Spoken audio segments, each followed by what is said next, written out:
Hello dear brothers and sisters, so welcome to பொதுத்தமிழ். So பொதுத்தமிழை நம்ம அடுத்து போகக்கூடிய ஒரு வகுப்பு வந்து பார்த்தீங்கன்னா நம்ம பொதுத்தமிழில் வந்து சிலபஸில் வந்து பார்த்தீங்கன்னா அலகு 5 சரியா. ஸோ அலகு 5 வாசித்தல் மற்றும் புரிந்து கொள்ளும் திறன் அப்படின்ற ஒரு தலைப்பு கொடுத்துருப்பாங்க. அதில் நம்ம ஸ்கூல் புக்ஸ் பேஸ் பண்ணி நிறைய வந்து அதுக்கான எக்ஸாம்பிள்ஸோட ஒரு தலைப்புகளோட இருக்கிற ஒரு டாபிக் வந்து பார்த்தீங்கன்னா ஊமை தொடர்கள் இருக்கும் புரியுதா, அப்புறம் மரபு தொடர்கள் இருக்கும், பழமொழிகள் இருக்கும் புரியுதா. ஸோ இது ரொம்ப ரொம்ப இம்பார்ட்டன்ட். ஸோ ஒரு முக்கியமான ஒரு அழகு சரியா, முக்கியமான ஒரு யூனிட்டு பொதுத்தமிழ் பொறுத்த வரைக்கும். ஏன்னா பொதுத்தமிழ் மொத்தம் 7 யூனிட் இருக்கு இல்லையா, அந்த 7 யூனிட்டில் 5வது யூனிட் நம்ம இது வரைக்கும் தொடவே கிடையாது. ஸோ அந்த யூனிட் தான் இப்போ நம்ம பார்க்க போகிறோம். ஸோ என்னது ஃபஸ்ட்டு ஓமை தொடர் அப்படின்றத பார்க்க போகிறோம். ஓமை தொடர்னா என்ன, ஸோ ஓமை தொடர் வந்து கேள்விகள் எப்படிலாம் வரலாம் அப்படின்ற ஒரு அசம்ஷன். இதுக்கு முன்னாடிலாம் ஸ்கூல் புக்ஸில் ப்ரீவியஸ் கொஷின் கேட்டிருப்பாங்க. எதன் அடிப்படையிலாம் இந்த ஒரு பகுதியில் நம்ம பார்க்கக்கூடிய டேட்டாஸ் இருக்கு இல்லையா, ஸோ அதை அடிப்படையிலாம் கொஷின் கேட்டிருப்பாங்க, நம்ம பார்ப்போம். ஸோ ஓகே, அலகு 5 பொதுத்தமிழில் வாசித்தல் புரிந்து கொள்ளும் திறன், அதில் ஓமை தொடர்கள் புரியுதா. ஸோ இந்த ஓமை உருவகம், ஓமை தொகைனா என்ன, ஓமை தொடர்னா என்ன புரியுதா. ஸோ அதுக்கப்புறம் வந்து பார்த்தீங்கன்னா ஓமை தொடர் வந்து உருவகத்தை எப்படி மாற்றுறது, உருவகத்துலேருந்து ஓமை தொடரை எப்படி மாற்றுறது, இந்த மாதிரிலாம் கொஷின்ஸ் கேட்கலாம். ஸோ அதன் அடிப்படையில் நம்ம பார்க்க போகிறோம். ஸோ எக்ஸாம் மைண்ட் ஆஃபில் ஸோ அழகாக நோட்ஸ் எடுத்துக்கோங்க, என்னன்றதை பார்க்கலாம். பொதுவாக இந்த ஓமை தொடர்னா என்ன, ஓமை தொடரை எப்படி பயன்படுத்துகிறாங்க, எதுக்காக பயன்படுத்துகிறாங்க பார்க்கலாமா. நம் பேச்சிலும் எழுத்திலும், அதாவது நாம் பேசும்போதும் சரி, இல்லை நம்ம ஏதாவது ஒரு விஷயத்தை எழுதும் போதும் சரி, கருத்துக்களை எளிதாக விளக்குவதற்கு நம்ம சொல்லக்கூடியதோ இல்லை எழுதக்கூடியதோ அந்த கருத்துக்களை படிக்கிறவங்க இல்லை கேட்குறவங்களுக்கு எளிதாக புரியணும் அப்படின்றதுக்காக, ஈஸியாக அண்டர்ஸ்டாண்ட் ஆகணும் அப்படின்றதுக்காக சில தொடர்களை பயன்படுத்துவோம். சில தொடர்களை ஒரு சின்ன தொடரை வந்து பயன்படுத்துவோம். அந்த தொடர் வந்து பார்த்தீங்கன்னா 3 சொற்கள் இருக்கலாம், 4 சொற்கள் இருக்கலாம், 5 சொற்கள் இருக்கலாம். அது என்னது, அந்த தொடர்ன்றது என்னது, ஓமை தொடர் புரியுதா. ஸோ அந்த தொடரை பயன்படுத்துவோம், அதுதான் ஓமை தொடர் புரியுதா, அதுதான் ஓமை தொடர் எனப்படும். ஒவ்வொரு ஓமை தொடரும், இப்போ நம்ம ஓமை தொடர் ஏதாவது ஒரு விஷயத்தை நம்ம பேசும்போதோ ஒருத்தர்கிட்ட இல்லை ஏதாவது ஒரு விஷயத்தை எழுதுறதோ, நம்ம எழுதுறத இன்னொருத்தவங்க படிப்பாங்க இல்லையா, அப்போ அவங்களுக்கு நம்ம சொல்லக்கூடிய வர விஷயத்த எளிமையாக அவங்களுக்கு புரிகிற மாதிரி ஒரு ஈஸியாக படிக்கும்போது அவங்களுக்கும் இன்ட்ரெஸ்டிங்காக இருக்கணும். அதுக்கு தகுந்த மாதிரி நம்ம ஒரு விஷயத்தை எக்ஸ்பிளைன் பண்ணுறோம்னா அதுக்கு பேர் தான் ஓமை தொடர் புரியுதா. அப்போ நம்ம பயன்படுத்தக்கூடிய பேசக்கூடிய ஒவ்வொரு ஓமை தொடருக்கும் ஒரு பொருள் இருக்குது புரியுதா. ஒவ்வொரு ஓமை தொடருக்கும் ஒரு பொருள்ன்றது இருக்குது. எக்ஸாம்பிள் பாருங்கள், மடை திறந்த வெள்ளம் போல. இது திருவிழாவுக்கு போனண்டா அங்கே இருக்கக்கூடிய மக்களை பார்க்கணுமே, மடை திறந்த வெள்ளம் போல் வந்துட்டாங்கடா அப்படின்னது தடையின்றி மிகுதியானது நிறைய பேர் வந்துட்டாங்கன்னு அர்த்தம். இப்போ ஒரு பாமர மக்கள், ஒரு தெரியாத ஒரு நார்மல் ஒரு காமன் பீப்புள்கிட்ட போயிட்டு தடையின்றி மிகுதியாக வந்துட்டாங்க அப்படின்னு நம்ம சொன்னோம்னா அவங்களுக்கு டக்குன்னது சொல்கிறது மேக்ஸிமம் புரியாமல் இருக்கலாம், இது பண்ணிடலாம். இதே ஒரு கிராமப்புற வாழக்கூடிய மக்களை அவங்கள்ட்ட போயிட்டு மடை திறந்து வெள்ளம் போல் வந்துட்டாங்க அப்படின்னு நம்ம சொல்லோம்னா ஈஸியாக அண்டர்ஸ்டாண்ட் பண்ணிப்பாங்க. அதை கேட்கும்போது அவங்களுக்கு ஒரு இன்ட்ரெஸ்டிங்காக இருக்கும். இப்போ மடை திறந்த வெள்ளம் போனால் அப்போ அவங்களுக்கு தெரியும் மடை எதுக்கு, நம்ம இப்போ தண்ணீர் கட்டவோ வேளாண் பகுதியில் நம்ம பயன்படுத்துவோம் புரியுதா. ஒரு தண்ணீரை பாய்ச்சுவதற்காக மடையை கட்டி பயன்படுத்துவோம் இல்லையா. அப்போ மக்களுக்கு தெரியும், ஈஸியாக அண்டர்ஸ்டாண்ட் ஆகும் புரியுதா. அதனால தான் அந்த ஒரு காலகட்டத்தில் இந்த மாதிரி மரபு தொடர்கள் ஓமை தொடர்கள்லாம் பயன்படுத்தியிருக்காங்க புரியுதுங்களா. இப்போ மடை திறந்த வெள்ளம் போனால் அப்போ அவங்களுக்கு தெரியும், சொல்லக்கூடியவங்களுக்கு மடையை திறந்து விட்டோம்னா தண்ணி எவ்வளோ வேகமாக வருதோ, அப்போ அந்த மாதிரி மக்கள் இந்த திருவிழாவில் வந்து குமிஞ்சிருக்காங்க பொழுதுப்பா அப்படின்னு பேசிப்பாங்க புரியுதா.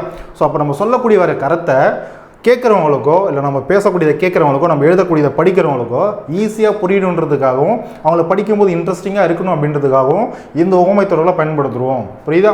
ஃபார் எக்ஸாம்பிள், மடை திறந்த வெள்ளம் போல், நேற்று திருவிழாவில் எங்கள் ஊர் திருவிழாவில் மக்கள் மடை திறந்த வெள்ளம் போல் திரண்டனர் அப்படின்னானது மக்கள் தடையின்றி மிகுதியாக திரண்டனர், அதிகமாக வந்துட்டாங்க அப்படின்ற பொருளை குறிக்கும். அதாவது பாருங்க, உள்ளங்கை நெல்லிக்கனி போல.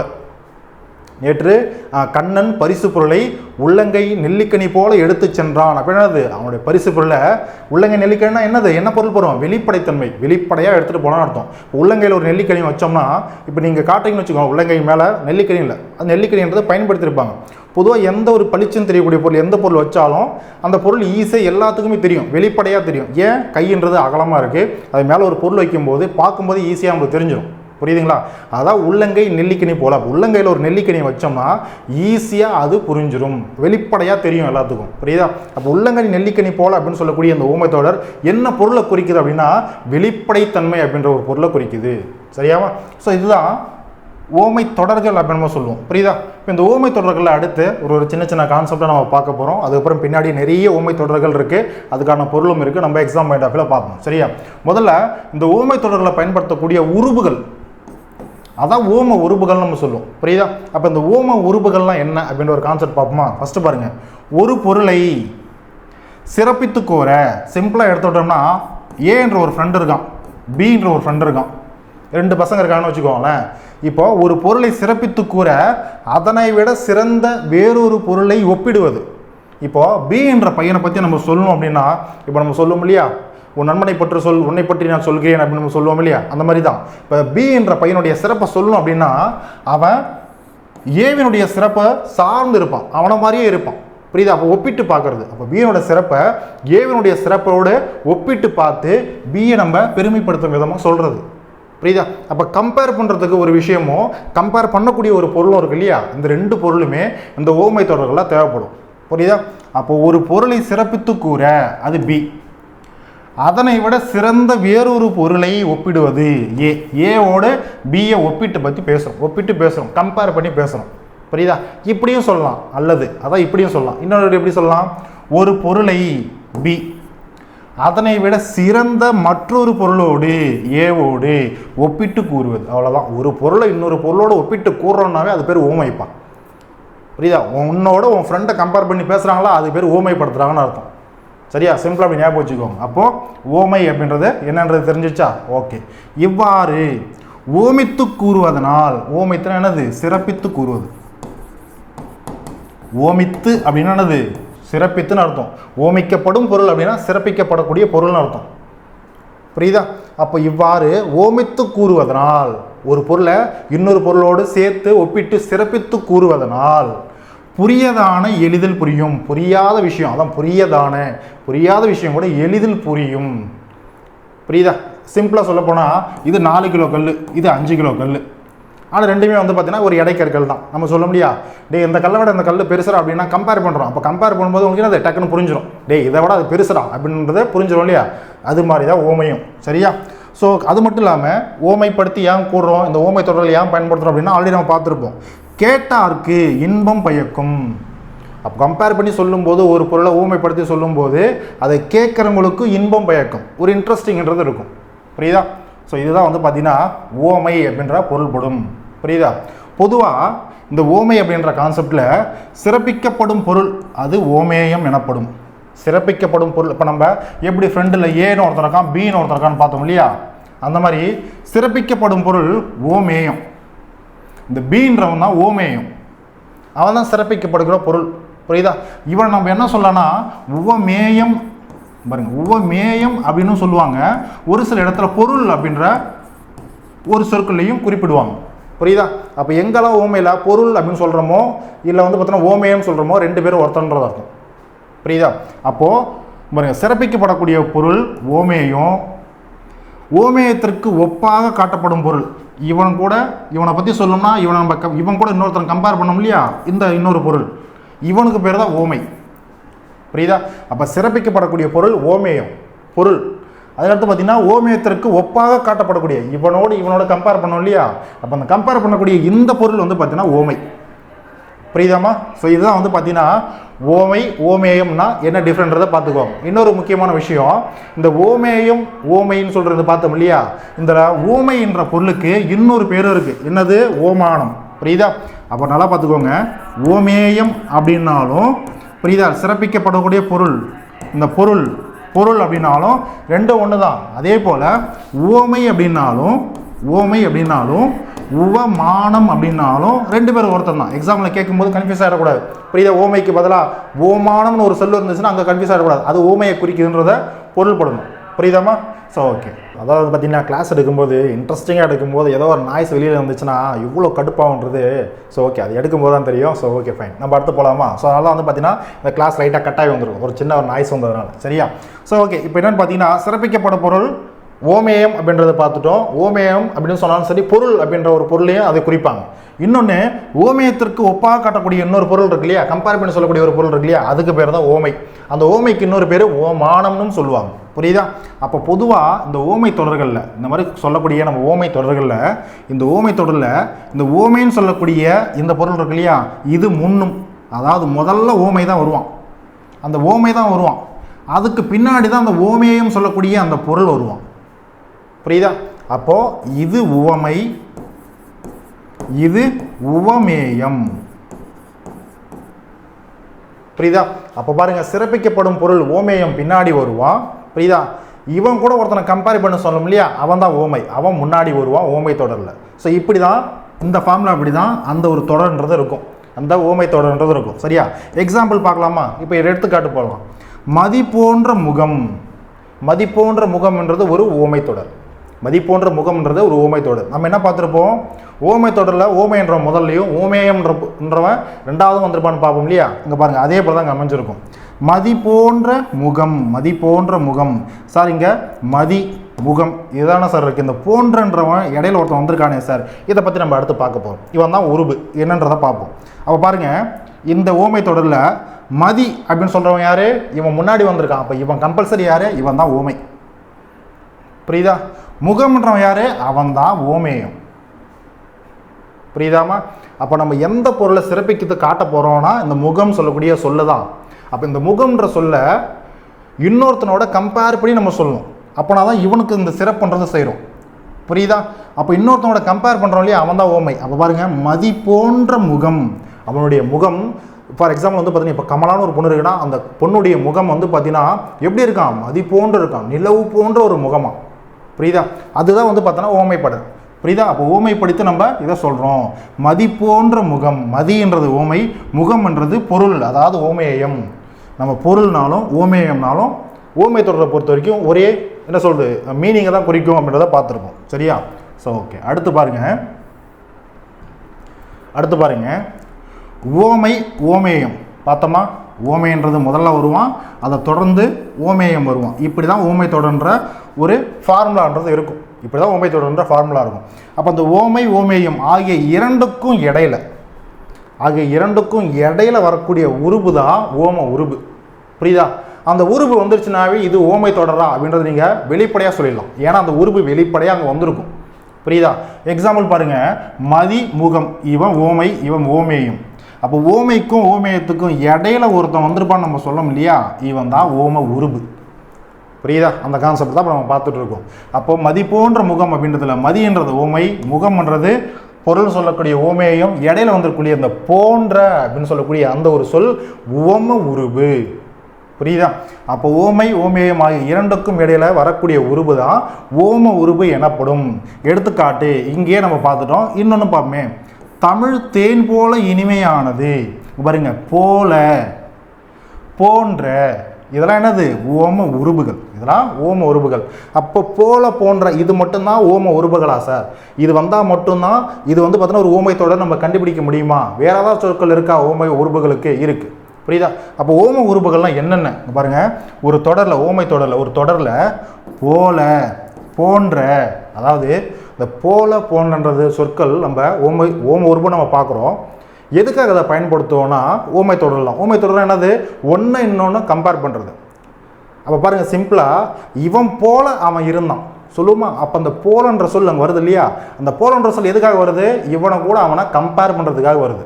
புரியுதா? அதான் ஓமை தொடர். அப்போது அதுக்காக தேவைப்படக்கூடிய அந்த உருபு தான் ஓம உருபு. அப்போ பாருங்கள், அப்போ போல போன்ற இது மட்டும்தானா, இன்னும் இருக்குது பாருங்கள். புறைய, ஓமைக்கும் ஓமயத்துக்கும் இடையில புறைய, ஒப்ப, உரழ, நிகர, அன்ன, பாருங்க, மான, இன்ன, கடுப்ப, இயைய, ஏய்ப்ப, நேர. இதெல்லாம் என்ன சார், இதெல்லாம் ஓம உருபு. இதில் ஏதாவது ஒருத்தவன் ஓமைக்கும் ஓமயத்துக்கும் இடையில வரான் அப்படின்னா அது ஓமை தொடர். இந்த மாதிரி சொற்கள் நீங்கள் எங்கேயாவது கேள்விப்படுறீங்க அப்படின்னா ரெண்டு சொற்களுக்கு இடையில அது ஓமை தொடருக்கான பொருளை குறிக்கிற மாதிரி தான் இருக்கும் மேக்சிமம். புரியுதா? இப்போ மதி போன்ற முகம் சொல்கிறோமா, தேன் போன்ற தமிழ் சொல்லமா. அப்போ போன்ற, போல அப்படின்ற சொற்கள் இடையில வந்திருக்கா, அப்போ அது ஒரு ஊமை தொடர். சிம்பிள், அவ்வளோதான். சரியா? ஸோ ஓகே, இதுதான் ஓம உருபுகள் அப்படின்றத நம்ம பார்க்குறோம். இப்போ அந்த ஓம உருபுகளை வச்சு ஒரு சில எக்ஸாம்பிளோட பார்க்கலாமா? அங்கே பாருங்க. எடுத்துக்காட்டு, ஓம உருபுகளுக்கு கிளி போல பேசினான். அவன் எப்படி பேசினான், கிளி போல பேசினான். அப்போ அவனுடைய பேச்சு கிளியோடு ஒப்பிடப்படுகிறது. அதான் போல. அப்போ ஒப்பிடுறதுக்கு என்ன வேணும், ஒரு ஓம உருபு வேணும் இல்லையா, அதான் அந்த போலன்றது. அப்போ கிளி போல பேசினான். அப்போ போலன்னு சொல்லக்கூடிய ஓம உருபு வந்திருக்கா, வந்திருக்கு. அதே போல் பாருங்க, வேய்ப்புற தோல்.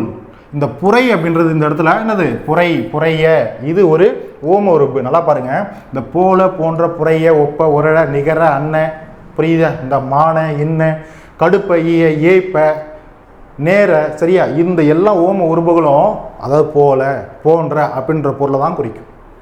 புரியுதா? அப்படின்ற பொருளை தான் அதிகமாக குறிக்கும், பார்த்துக்கோங்க. சரியா? தாய் ஒப்ப என்ன சார்? தாய் ஒப்ப, தாய் ப்ளஸ் ஒப்ப பாருங்க, ஒப்பன்னு சொல்லக்கூடிய இந்த ஒரு ஓம உருபு வந்திருக்கு, அந்த இடத்துல வந்திருக்கு. அப்போ தாய் ஒப்ப பேசும் மகள், அப்போ தாயை போலவே பேசக்கூடிய மகள், அதான் போல வந்துருச்சா? ஓகே. அதையடுத்து முழவு உரள் தடக்கை, முழவு உரள் தடக்கை, இப்படியா? தடக்கை அப்படின்னா கை, புரியுதா? ஒரு என்ன சொல்றது, ஒரு பெருமைக்குரிய ஒரு கை, நம்மளுடைய கை அப்படின்னு வச்சுக்கோங்களேன், தடக்கை. முழவு அப்படின்றது முரசு, முரசு, மத்தளம் அப்படின்ற பொருளை குறிக்கும், புரியுதா? அப்போ முழவு உரள் தடக்கை அப்படின்னா மத்தளம் போன்ற தடக்கை, மத்தளம் போன்ற கை, பெருமையுடைய கை அப்படின்றது, புரியுதா? அது முரசு போன்ற, முரசுன்றது என்னப்பா, ஒரு ஒரு என்ன சொல், ஒரு அரசனுக்கு முரசுன்றது அவனுடைய நாட்டினுடைய ஒரு சிறப்பு இல்லையா? அவனுடைய நாட்டில் ஒரு சின்னங்கள்ல அது ஒரு முக்கியமானது, புரியுதா? அப்போ ஒரு பெருமைக்குரியது முரசு. அப்போ முரசு போன்ற பெருமைக்குரியது அவனுடைய கை, அதான் தடக்கை அப்படின்ற பொருளை குறிக்கும், புரியுதா? அப்போ உரள், யொப்ப, புரை, புரைய, போல, பாருங்க, மலர் அன்ன சேவடி, மலர் போன்ற சேவடி, மலர் அன்ன. அப்போ இந்த எல்லாம் கிரீன் கலர் கூடியது எல்லாமே என்னது? ஓம உருபுகளில் வந்துடக்கூடிய சொற்கள் தானே. அப்போ இதெல்லாம் என்னதுமா? போல, போன்ற பொருள் தரக்கூடியது, புரியுதா? அப்போ இங்க பாருங்க, இது எல்லாமே என்னது? ஓமை. முன்னாடி இருக்கிறது எல்லாமே ஓமை சொற்கள், புரியுதா? இந்த பின்னாடி இருக்கிறது எல்லாமே என்னன்னு பார்த்தீங்கன்னா அது எல்லாமே என்னது? அது எல்லாமே ஓமேயம், பொருள், புரியுதாமா? So okay. ஸோ இதுதான் ஓமேய உருபுகள் பயன்படக்கூடிய இடம். பார்த்துட்டோமா? இங்கே பாருங்க, நன்னூலில் மௌனேந்தி முனிவர் சொல்கிறாரு, என்ன சொல்கிறாரு பாருங்க, போல, புரைய, ஒப்ப, உரழ, மான, கடுப்ப, இயைய, ஏய்ப்ப, நேர, நிகர, அன்ன, இன்ன, இதெல்லாம் என்னது? ஓம உருபுகள்னு பார்த்துருப்போம். அதை தான் அவர் சொல்கிறார். இவரை சொன்னதை வச்சு தான் நம்ம அங்கேயும் பார்க்குறோம், புரியுதா? இது எல்லாமே என்பவும் பிறவும், இது எல்லாமே ஓமத்து உருபே, இது எல்லாம் ஓமை உருபுகள்பா அப்படின்னு சொல்கிறார், புரியுதா? சிம்பிளாக 4 வரியில் சொல்லிட்டார். ஓமை உருபுகள்லாம் என்ன, ஓமைனா என்ன அப்படின்றத சொல்லிட்டார், சரியா? ஓமை தொடர்னா என்ன அப்படின்றத சொல்லிட்டார், புரியுதா? So okay. இப்போ இந்த ஓமை தொடர், ஓமை தொடர், ஓமைன்ற கான்செப்ட் பார்க்குறோம் இல்லையா? இப்போ ஒரு சில தொடர்களில் அது ஓமை தொடர் நம்ம ஈஸியாக பார்த்தோன்னே கண்டுபிடிச்சலாம். எப்படின்னா இந்த போல, போன்றன்னு சொல்லக்கூடிய ஓம உருபுகளில் ஏதாவது ஒன்று அங்கே இருக்கும், புரியுதா? ஒரு சில தொடரில் அவன் இருக்கவே மாட்டான், ஆனால் அதுவும் ஓமை தொடர் தான், புரியுதா? அப்போ அவன் இருந்தால், வெளிப்படையாக இருந்தால் ஒன்று, வெளிப்படையாக அது இல்லாமல் ஓம உருபு தெரியாமல் இருந்தால் ஒன்று. அப்போ 2 வகை இருக்குது ஓமையை பொறுத்த வரைக்கும், புரியுதா? அப்போ ஓமையில் 2 வகை, ஒன்று விரி ஓமை, இன்னொன்று தொகை ஓமை. விரி ஓமைன்னா என்ன? ஓமை, ஓமேயம், அதான் ஓமைக்கப்படும் பொருள், அதான் சிறப்பிக்கப்படக்கூடிய பொருள், அதான் சிம்பிளாக சொல்லப்போனால் பொருள். அப்போ ஒரு ஓமைக்கும் ஓமேயத்துக்கும் ஆகிய 2ஐயும் பொருத்துகின்ற, ஆக 2ஐயும் பொருத்துகின்ற ஒருத்தன் இடையில இருப்பான், அவன் தான் உருபு, புரியுதா? பொருத்துகின்ற ஒரு ஓம உருபு, இவன் வெளிப்படையாக அங்கே வந்துட்டான் அப்படின்னா, இங்கே இடத்துல ஒரு ஓம உருபு சொல் வெளிப்படையாகவே வந்துருச்சு அப்படின்னா அதுக்கு பேர் தான் விரி ஓமை, அதுக்கு பேர் தான் விரி ஓமை. ஓமை விரி, விரினானது வெளிப்படையாக தெரியறது, புரியுதா? அப்போ ஓமை உருபு அந்த இடத்துல வெளிப்படையாக தெரியறதுனால அந்த ஒரு ஓமை, ஓமை தொடர் விரி ஓமை எனப்படும், அவ்வளோதான், சரியா? ஸோ இது ஓமை தொடர் எனவும் அழைக்கப்படுகிறது. சிம்பிளாக சொல்ல போனால் விரி ஓமை அப்படின்னாலும் சரி, ஓமை தொடர் அப்படின்னாலும் ரெண்டும் ஒன்று தான், புரியுதா? எதன் அடிப்படையில்? ஓம் உருபு வெளிப்படையாக வந்தால் ஓமை தொடர், ஓம் உருபு வெளிப்படையாக வந்தால் விரி ஓமை. கான்செப்ட் புரிஞ்சுதா? அப்போ வெளிப்படையாக வந்தால் அது தொடர், ஓமை தொடர்னு சொல்லுவோம், புரியுதா? அடுத்து 2வது வகைன்னு ஒன்று பார்த்தோம், என்னது? அதுதான் தொகை ஓமை. விரி ஓமை பார்த்துட்டுமா, வெளிப்படையாக வந்தால் விரி ஓமைன்னு சொல்லக்கூடிய ஓமை தொடர். இன்னொன்று தொகை ஓமை அப்படின்னா சிம்பிள், அது அப்படியே நேர் எதிர், அதே ஓமை தான் ஃபஸ்ட்டு இருக்க போகுது, அதே ஓமையம் தான் அடுத்து இருக்க போது ஓமை தொடரில். பொதுவாக ஒரு ஓமை சார்ந்த ஒரு தொடர் இருக்குதுன்னா, ஒரு வாக்கியம் இருக்குதுன்னா அப்படி இருக்கும், புரியுதா? அப்போ ஓமேயம், ஓமை ஆகிய 2க்கும் இடையில் சேம் கான்செப்ட், அதே தான், அவர் 2க்கும் இடையில, இந்த 2த்துக்கும் இடையில ஓம் உருபு அங்கே வெளிப்படையாக வந்தால் விரி ஓமைன்னு சொல்லுவோம், ஓமை தொடர்னு சொல்லுவோம். இங்கே என்ன பண்ணுவான், ஒரு சில தொடர்களில், ஓமை தொடர்களில் இந்த ஓம உருபே இங்கே வந்திருக்காது, அவன் மறைந்து வந்திருப்பான், அதுக்கு பேர் தான் தொகை ஓமை, அதுவும் ஒரு ஓமை தொடர் தான், புரியுதா? அங்கே வந்திருந்தாலும் சரி, வராமல் இருந்தாலும் சரி, ஓமை உருபுகள் வெளிப்படையாக வந்தாலும் சரி, வராமல் இருந்தாலும் சரி, 2 கான்செப்ட்லையுமே ஓமை தொடர்ந்து நம்ம அமைக்க முடியும், புரியுதா? என்ன ஒன்று வெளிப்படையாக வந்துட்டான்னா விரி ஓமை, அது ஓமை தொடர். வெளிப்படையாக வரல, அந்த இடத்துல மறைஞ்சு இருக்கிறான், மறைஞ்சிருந்து பொருளை தரான் அப்படின்னா அதுக்கு பேர் தான் தொகை ஓமைன்னு சொல்லுவோம், அதுக்கு பேர் தான் ஓமை தொகை, புரியுதா? அப்போ ஓமை தொடர்னா என்ன, தொகைனா என்ன? ஓமை தொடர்னா ஓம உறுப்பு வெளிப்படையாக இருக்கும். ஓமை தொகை அப்படின்னா ஓம உறுப்பு வெளிப்படையாக இருக்கவே இருக்காது, மறைஞ்சு வந்து பொருள் தருவோம். புரியுதா? அப்போ ஓமை தொகை, இதுக்கு பேர் தான் ஓமை தொகைன்னு சொல்லக்கூடிய இன்னொரு பேரும் இருக்கு. அப்போ தொகை ஓமை அப்படின்னாலும் ஓமை தொகை அப்படின்னாலும் ரெண்டு ஒன்று தான். புரியுதா? ஓம உறுப்பு என்ன பண்ணியிருப்பான், அந்த இடத்துல மறைஞ்சு வந்திருப்பான். புரிஞ்சுதா? அப்போ ஓமை ரெண்டு வகையில் நம்ம பார்க்குறோம். புரியுதா? இப்போ பாருங்க, இந்த கான்செப்டில் ஒரே நிமிஷம் தான். இப்போ அந்த வெளிப்படையாக வரக்கூடிய இந்த கான்செப்டில் தேன் போன்ற மொழி, என்னது தேன் போன்ற மொழி, இது ஒரு ஊமை தொடரா? ஆமாம், ஒரு ஊமை தொடர் தான். ஒரு தொடர், ஊமை சார்ந்தக்கூடிய ஒரு வாக்கியம், ஒரு தொடர். தேன் சொல்லக்கூடிய ஊமை மொழி வந்திருக்குது, மொழின்னு சொல்லக்கூடிய பொருள்படுத்தக்கூடிய அந்த சிறப்பித்தப்படக்கூடிய இந்த மொழின்னு சொல்லக்கூடிய சொல் பின்னாடி வந்திருக்குது. ஓகே, இதுதான் ஓமையம். அப்போ ஓமை முன்னாடி வந்திருக்குது, ஓமையம் பின்னாடி வந்திருக்குதா, இது ஒரு ஊமை தொடரா? ஓகே, ஃபார்முலா கரெக்டாக இருக்குது. அதே போல் இடையில ஒரு ஓம உறுப்பு வந்திருக்கலாம், வராமல் இருக்கலாம். இந்த இடத்துல வந்திருக்கிறான். அப்போ இந்த மாதிரி தொடர்களை நம்ம என்ன சொல்லுவோம்னா, இதுதான் விரி ஓமை, அப்படின்னா ஓமை தொடர்னு சொல்லுவோம். தொடர்னு சொல்லுவோம். ஏன்னா வெளிப்படையாக அந்த இடத்துல ஓம உறுப்பு வந்துட்டான். புரியுதா? அப்போ தேன்றது ஓமை, மொழின்றது ஓமையும், போன்றன்னு சொல்லக்கூடிய ஓம உறுப்பு வெளிப்படையாக வர்றதுனால இது ஓமை தொடர். பார்த்துட்டோமா? இது முதல் வகை. அடுத்து ரெண்டாவது வகைக்கு ஒரு எக்ஸாம்பிள் பாருங்கள். இப்போ நம்ம பார்த்தது எடுத்துக்காட்டு பாருங்கள். தேன்மொழி, அங்கே தேன்மொழி, இங்கே தேன்மொழின்றது அங்கே தேன் போன்ற மொழின்னு சொல்லிட்டு அந்த போன்றன்னு சொல்லக்கூடிய ஓம உறுப்பு சொல் வெளிப்படையாக வந்துருச்சு.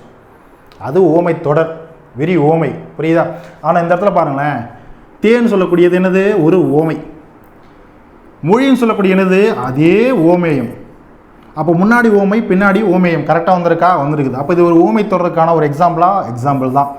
ஆனால் இங்கே என்ன ஒரு பிரச்சனை அப்படின்னா, பிரச்சனை கிடையாது. என்ன இங்கே ஒரு கான்செப்ட், வேறு கான்செப்ட்னா, இந்த இடத்துல ஓம உறுப்பு வெளிப்படையாக இல்லவே இல்லை. போலையா, போன, போல, போன்ற, நிகர, அன்ன, புரியுதா, ஒப்ப, எதுவுமே கிடையாது. இருந்தாலும் அதே பொருளை தான் இதுவும் தரும். தேன் போன்ற மொழின்னு சொல்லக்கூடிய அதே பொருளை தான் அந்த தேன்மொழின்னு சொல்லக்கூடிய சொல்லும் தரும். புரிஞ்சதா? ஸோ இந்த மாதிரி இங்கே மறைஞ்சு வந்திருக்கான் இல்லையா, இவனுக்கு பேர் தான் ஓமை தொகை, தொகை ஓமை. புரியுதாமா? ஸோ கான்செப்ட் புரிஞ்சதா? ரைட். இப்போ நம்ம பார்த்தது தான், அதே தான் இங்கேயும் கொடுத்துருப்பாங்க பாருங்கள். ஓமை தொகையில் அதான் மறைந்து வரக்கூடிய ஓம உறுப்பு மறைந்து வந்துடக்கூடிய அதான் ஓமை தொகை. ஓமை தொகையில் முதல் பாதி ஓமை, அதாவது முதல் சொல் ஓமை, அதான் ஓமானம். ஓமைனாலும் ஓமானம்னாலும் ரெண்டு ஒன்று தான் பார்த்தோம் இல்லையா, அது முதல் பாதியில் இருக்கும். அதன் அடுத்த பகுதி என்ன இருக்கும், ஓமேயமாக இருக்கும், அதாவது பொருளாக இருக்கும். புரியுதா? அதை தான் நம்ம அங்கேயும் பார்த்தோம். உங்களுக்கு இன்னும் எக்ஸ்பிளைன் பண்ணி புரியுன்றதுக்காக தான் இந்த ஒரு ஸ்டேட்மெண்ட்டும் கொடுத்துருப்பேன். எடுத்துக்காட்டு பாருங்கள், பவள வாய், அதாவது பவளம் போன்ற வாயின்ற பொருளை தரும். அதே பொருளை தான் தரும். பவளவாய் அப்படின்னாலும் பவளம் போன்ற வாயினாலும் ரெண்டும் ஒரே பொருள் தான். இந்த இடத்துல ஓம உறுப்பு வெளிப்படையாக வந்துருக்குது, இங்கே ஓம உறுப்பு வரல, அவ்வளோதான் டிஃப்ரெண்ட். ஆனால் ரெண்டும் ஒரே பொருள் தான். புரியுதாமா? அப்போ பாருங்கள், இந்த பவளம் சொல்லக்கூடியது ஓமை, முதல் பாதியாக வந்திருக்கா? ரைட்டு. அடுத்து வாயின்னு சொல்லக்கூடியது ஓமேயம், அடுத்த பாதியாக வந்திருக்கு. இதுதான் ஓமை தொகை. புரியுதா? So okay. அடுத்து உருவகம். இந்த ஓமை தொடருக்கும் ஓமை தொகைக்கும் அப்படியே ஆப்போசிட் தான் உருவகம். புரியுதா? ஆப்போசிட்டாக என்னது, அப்படியே சொற்கள் மாற்றி அமைக்கப்பட்டிருக்கும். கிட்டத்தட்ட மாற்றி எல்லாத்துக்கும் மேக்ஸிமம் எல்லா சொற்களுக்கும் அதிகமான ஒரு ஓமை தொடர்களுக்கு இதை மாற்றி போட்டோம்னாவே உருவகம்ன்றது வந்துடும். புரியுதா? இங்கே பாருங்களேன், உருவகத்தில் எப்படி ஓமை தொகையில் ஓமை தொடரில் முதல் பாதி ஓமைன்றது இருக்குமா, அடுத்த பாதி தான் ஓமேயம் சொல்லக்கூடிய சிறப்பிக்கப்படும் பொருள். அந்த பார்த்தீங்கன்னா அந்த பொருள்ன்றது இருக்கும், ரெண்டாவது தான் ஓமேயம்ன்றது இருக்கும். ஆனால் உருவகத்தை பொறுத்த வரைக்கும் அப்படியே மாற்றி போட்டுடணும். புரியுதா? முதல் பாதியில் ஓமேயம் வந்துடுவான், அடுத்த பாதியில் யாரும் வந்துடுவா, ஓமையும் வந்துடுவான். இதுக்கு பேர் தான் உருவகம். முடிஞ்சு போச்சு. புரியுதா? இவ்வாறு ஓமேயத்தையும் வேறுபடுத்தாது. இதில் என்ன ஒன்றுனா மாற்றி போடுறதுனால இது உருவகமாக மாறுது இல்லையா. இப்போ அதனுடைய பொருள் ஓமேயம் உருவகம். ஸோ ஓமைன்றது ரெண்டும் இருக்கும் இல்லையா, இது ரெண்டுத்துக்கான பொருள் மாறுபடாது, ரெண்டும் ஒரே சொல் மாதிரி தான் செயல்படும், வேறுபாடுன்றது காட்டாது. புரியா? ரெண்டும் என்னது, ஏதாவது ஒரு விஷயத்த சொல்கிற மாதிரி தான் இருக்கும் அந்த ரெண்டு சொல்லுமே. சிம்பிளாக சொல்ல போனால் உங்களுக்கு சொல்ல புரியும். இவ்வாறு ஓமேயத்தையும் வேறுபடுத்தாது, இரண்டும் ஒன்றே என ஒற்றுமைப்படுத்தி காட்டுவது அதான் உருவகம். ஒற்றுமைப்படுத்தி காட்டுவது அதுதான் உருவகம். புரியுதா? அதான் உருவகம் எனப்படும். உருவக தொடரில் பொருள், அதாவது ஓமேயம் முன்னாடியும் ஓமைன்னு சொல்லக்கூடியது அடுத்த பகுதியாகவும் அதாவது பின்னாடியும் வரும். புரியுதா? இதே கான்செப்ட் தான் இந்த கான்செப்ட். உங்களுக்கு புரியுன்றதுக்காக 2 ஸ்டேட்மெண்ட்டாக கொடுத்துருக்கேன். ஓமேயம் என்ன பண்ணுவான், முன்னாடி வந்திருப்பான், அதாவது முதல் பாதியாக வந்திருப்பான், ஓமேயமாக வந்திருக்கா. அடுத்த பாதி பின்னாடி யாரும் வந்திருப்பான், ஓமை வந்திருப்பான். ரெண்டும் ஒரே பொருள் தான் தரக்கூடியது. சரியா? இப்போ எக்ஸாம்பிளோட பாருங்களேன். இந்த எக்ஸாம்பிள் நம்ம ஏன் கான்செப்ட் முடிஞ்சிருச்சு, ஆனால் இந்த எக்ஸாம்பிள் ஏன் நம்ம பார்க்குறோம் அப்படின்னா பாருங்க, ஓமேயமும் வேறுபடுத்தாது, ரெண்டும் ஒற்றுப்பற்று ஒன்றே என ஒருமைப்படுத்தி பொருள் காட்டும் சொன்னோம் இல்லையா, அதுக்காக இந்த எக்ஸாம்பிள் பார்க்குறோம். இங்கே பாருங்க, வாய்ப்பவளம் நம்ம என்ன பார்த்துருப்போம்னா பவள வாயின்றதை பார்த்துருப்போம். இந்த மாதிரி வந்துச்சுன்னா என்னது, இது ஓமை, இது ஓமேயம். அப்போனா இது என்னது, இது ஒரு ஓமை தொடர் இல்லைனா ஓமை தொகை, அந்த ஒரு இதில் வந்துடும், ஓமைன்ற கான்செப்டில் வந்துடும். புரியுதா? ஆனால் இங்கே அப்படியே பாருங்கள், பவளவாயின்றது திருப்பி வந்திருக்கு. ஓமேயும் முன்னாடியும் பவளம் சொல்லக்கூடிய ஓமை பின்னாடியும் போயிருக்கு. அப்போ இந்த மாதிரி திருப்பி வந்தால் என்னது, அதுதான் இந்த வாய்ப்பவளம். அப்போ வாய் முன்னாடியும் பவளம் பின்னாடி போயிடுச்சுன்னா வாய்ப்பவளம். அப்போ இது என்னது, இது ஒரு உருவகம், இது ஒரு உருவக சொல். அவ்வளோதான், திருப்பி போட்டோம், உருவகமாக மாறிடுச்சு. புரியுதா? மாற்றியமைக்கப்பட்டதுனால உருவமாக மாறிடுச்சு. புரியுதா? உருவகமாக மாறினதுனால இந்த வாய் பவளம் சொல்லக்கூடிய இந்த சொல், இப்போ இந்த இங்கே வந்து பார்த்தோன்னா ஓமேயம் இருக்குது. புரியுதா ப்ரோ? இங்கே ஓமேயம் இருக்குது, இங்கே பவளம் சொல்லக்கூடிய ஓமை இருக்குது. திருப்பி போட்டுட்டோம், ஆனால் ரெண்டு இருக்குது, ஓமேயம்னு இருக்குது, ஓமை ஒன்று இருக்குது. புரியுதா? இங்கே ரெண்டும் வேற வேறு ஒப்பிட்டு சொல்கிற மாதிரி இருக்குமா அப்படின்னா, ரெண்டும் ஒரே விஷயத்தை ஒற்றுமைப்படுத்தி சொல்கிற மாதிரி இருக்கும். ஒப்பிட்டு சொல்கிற மாதிரி இருக்காது, ஒற்றுமைப்படுத்தி சொல்கிற மாதிரி இருக்கும். இங்கே பாருங்கள், வாயே பவளம் அப்படின்னு சொல்லக்கூடிய பொருளை போடும். வாய் பவளம் அப்படின்னா அவனுடைய வாயே பவளம் போன்றது. புரியுதா? அவனோட வாய் தாண்டா பவளம் அப்படின்னா, அது ஒரு குழந்தை இருக்குது, ஒரு குழந்தையோட வாய் பார்க்கும்போது என்ன, அது ஒரு பவளம் ஒரு விலை மதிப்பில்லாத ஒரு பவளம் இருக்கிற மாதிரி, அந்த வாயில் பற்கள்லாம் இருக்கிற மாதிரி இருக்குமா? புரியுதா? அப்போ ரெண்டும் ஒன்று தான். அவனுடைய அந்த குழந்தையோட வாயும் சரி, பவளமும் சரி, விலை மதிப்பு மிக்க அந்த பவளமும் சரி, ரெண்டும் ஒரே மாதிரி இருக்குது. அப்போ அவருடைய வாயே பவளம் என பொருள்படும். ஒற்றுமைப்படுத்துறது, ரெண்டும் ஒன்று தான்ன்ற மாதிரி ஒற்றுமைப்படுத்துறது, அதான் உருவகம். புரிஞ்சதா? அப்போ வாயின்றது இடத்துல ஓமேயம், ஏன்னா முன்னாடி வந்திருக்கு, ஏன்னா அது உருவகம், அதனால் வாய் ஓமேயம் முன்னாடி தான் வந்திருக்கும். பவளம் சொல்லக்கூடிய ஓமை எப்பயுமே உருவத்தில், ஓமைன்றது பின்னாடி தான் வரும். சரியா? சரி, ஓகே. அடுத்து பாருங்களேன், இன்னொரு எக்ஸாம்பிள். மதி போன்ற முகம் அப்படின்றத பார்த்தோமா? மதின்றது என்னது, ஓமை. முகம்ன்றது என்னது, ஓமேயம். புரியுதா? அப்போ இது என்னது, இது ஒரு ஓமை தொடர். அப்போ உருவகத்துக்கு என்ன பண்ணோம், முகம்ன்றது முன்னாடி வந்துடும், மதின்றது பின்னாடி போயிடும். அப்போ முன்னாடி முகம் ப்ளஸ் பின்னாடி மதி, ரெண்டும் சேர்த்து எழுதுனா முகமதி வந்துருச்சா? உருவகமாக மாற்றிட்டோம், அவ்வளோதான், உருவகமாக மாற்றிட்டோம். இப்போது இங்கே ஒற்றுமைப்படுத்தி சொன்னோம் இல்லையா? ஸோ இங்கே என்ன சொல்கிறது, இப்போ கம்பேர் பண்ணி சொன்னோம், ஒப்பிட்டு சொன்னோம், ஒற்றுமை இல்லை, ஒப்பிட்டு சொன்னோம். புரியுதா? அவருடைய முகம் எதை மாதிரி, மதிப்போன்ற முகமுடையவள். அப்போ நிலவோட அவருடைய முகத்தை கம்பேர் பண்ணுறோம், ஒப்பிட்டு சொல்கிறோம். ஆனால் இங்கே பாருங்கள், முகமதியாக மாறிடுச்சு. அவருடைய முகமே ஒரு மதி போன்றது. புரியுதா? அவருடைய முகமும் சரி, நிலவும் சரி, ரெண்டும் ஒன்று தான்டா, ஒற்றுமைப்படுத்துகிறோம். புரியுதா? அப்போது முகமதி, அவருடைய முகமே மதி என பொருள்படும், அதாவது நிலவு என பொருள்படும். புரியுதாம்மா? அப்போ இங்கே முகம் சொல்லக்கூடியது ஓமேயம், மதின்னு சொல்லக்கூடியது ஓமை, பின்னாடி போயிடுச்சு, அதனால தான் இது உருவக சொல். புரியுதா? ரெண்டும் ஒன்று தான் அப்படின்னு சொல்லக்கூடிய, ஒற்றுமைப்படுத்தி சொல்லும், வேறுபடுத்தி சொல்லாது, அதான் உருவகம்.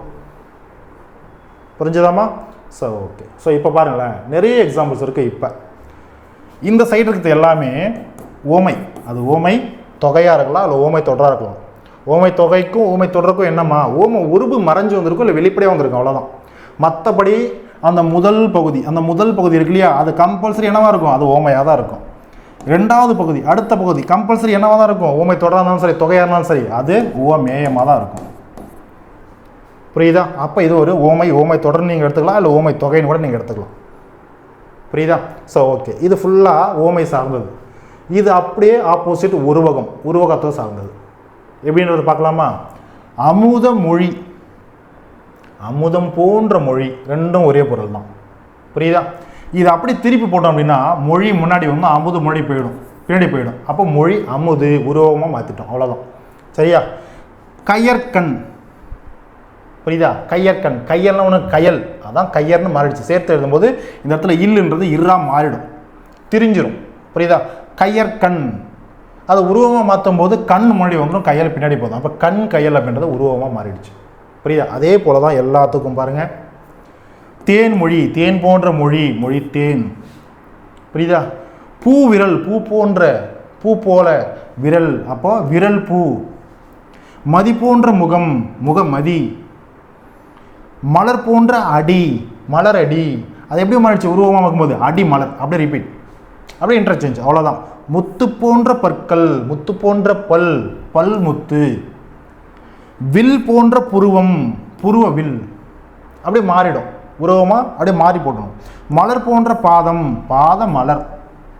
புரியுதாமா? அப்போ தாமரை முகம், முகத்தாமரை. பவளவாய், வாய் பவளம். கனி இதழ், இதழ் கனி. காந்தல் விரல், விரல் காந்தல். சரியா? கயல் விழி, விழி கயல். மதி முகம், முகமதி. அமுத தமிழ், தமிழ் அமுது. இதில் ஏதாவது உங்களுக்கு டவுட் இருக்கா? ஏதாவது கன்வெர்ட் பண்ணுறது உங்களுக்கு கஷ்டம் இருக்கா? மலர்கண், கண் மலர்.